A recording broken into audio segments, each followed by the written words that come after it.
Aṅụrị ụbọchị ọmụmụ Obinna Igbeneghu. Kedu Obinna? Wenye aka elu Obinna.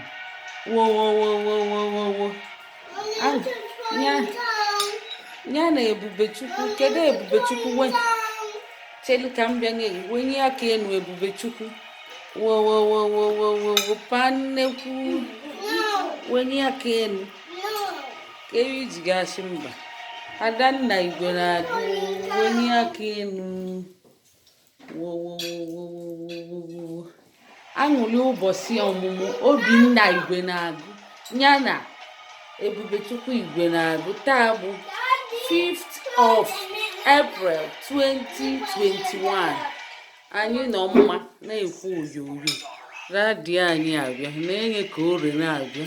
Denja ulukputu one of Ọka nnọọ. Ị bịala nnọọ. Nọrọ ala. Taa bụ ụbọchị ọmụmụ Obinna.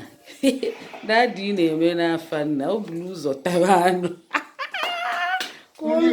Ka olu na aka ka olu na dadi anyị aka. O litere iwe obi. O litere.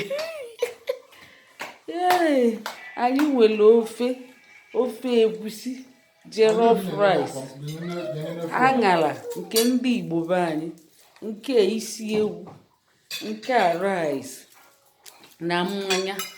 A na-abịakwa ka awa keeki ka elichegodi nri. Taa bụ ụbọchị ọmụmụ.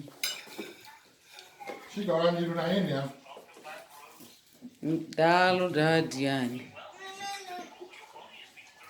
Nana, filha.